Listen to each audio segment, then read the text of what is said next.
Hi guys, කොණ්ඩේ යන එක අපි හැමෝටම තියෙන ප්‍රශ්නයක් නේ. හැබැයි hair loss කියන්නේ permanent දෙයක්. ඒත් දැන් ඒකටත් solutions තියෙනවා. තරිඳුගෙත් මේ දෙපැත්ත කොණ්ඩේ ගොඩක් ගිහිලා තිබ්බේ. ඉතින් අපි ඒකට solution එකක් හොය ඉදි තමයි අපිට Dr. Hair නැත්නම් Dr. තරිඳු සමරජීවව හම්බුනේ Nine Wells Hospital එකේදී. ඩොක්ටර්ත් එක්ක අපි ගොඩක් discuss කරලා තමයි අපි හිතුවේ hair transplant එකකට යන්න. හැමදේම ඉතින් අපි ඔයගලන්ට එක share කරන එකේ මේකත් ඔයගලන්ට එක share කරගන්න කියලා හිතුවා. මොකද මේ වීඩියෝ එක ගොඩක් අයට වැදගත් වෙයි. Dr. තරිඳු කියන්නේ මේ field එකේ expert කෙනෙක්. Dr. ගිහිල්ලා මේ hair transplant ගැන හොඳට ස්ටඩි කරපු කෙනෙක්. reputed hospital එකක් වෙන Nine Wells aesthetic center එකේ තමයි Dr. තරිඳු ඉන්නේ. transplant එකක් කරන්න කලින් ගොඩක් අය දෙන ප්‍රශ්න තමයි මේක රිදෙයිද කියලා. අපිටත් ඔය ප්‍රශ්න තිබ්බා. හැබැයි වීඩියෝස් වලින් පේනවා වගේම හරිම cool එකේ chill එකේ Dr. transplant එක කරා. තරිඳුට කිසිම pain එකක් තිබ්බේ නැහැ numbing injections නිසා. තරිඳුගේ hair transplant එකට දවස් දෙකක් ගියයි hair loss එක අනුව time එක depend වෙනවා.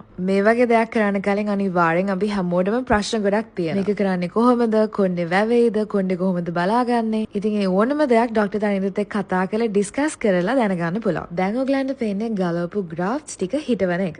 transplant එක හරිම smooth විදියට වුණා. ඒක නිසාමයි අපි හිතුවේ මේ experience එක ඔයගලන්ට එක්ක share කරගන්න. ඉතින් ඔයාලට hair loss problem එකක් තියෙනවා නම් ඩොක්ටර් තනින්දු සමරජීවට අනිවාර්යෙන් කතා කරලා බලන්න. ඩොක්ටර් ඉන්නේ Nine Wells Hospital එකේ. transplant එකෙන් පස්සේ after care steps ටිකක් තියෙනවා. after care එකට පාවිච්චි කරන products ඔක්කොම transplant එක කරන හැමෝටම free හම්බ වෙනවා. මේ තියෙන්නේ අපි දවස් 3කින් පස්සේ ආයෙත් ඩොක්ටර්ව හම්බ වෙන්න ගියා first wash එකටයි plasters ටික ගලවන්න. මේ තියෙන්නේ තනින්දුගේ කොණ්ඩේ after 14 days. ඔයගන්ට පේනවා ඇති කොණ්ඩේ ටිකක් දැන් වැවිලා තියෙනවා. මේ තියෙන්නේ අපි PRP session එකට ගිය වෙලාවේ ගත්ත clip එකක්. තනින්දුගේ මේ hair journey එකේ තව episodes කීපයක්ම අපි ඉස්සරහට අරන් එන්න හිතන් ඉන්නවා. ඉතින් ඒ ටික බලන්න අපිව අනිවාර්යෙන් follow කරන් තියාගන්න. මේකේ full detail vlog එක ඔයගලන්ට බලන්න පුළුවන් අපේ YouTube channel එකෙන් වැඩි විස්තර වලට ඒක අනිවාර්යෙන්ම ගිහින් බලන්න. Bye.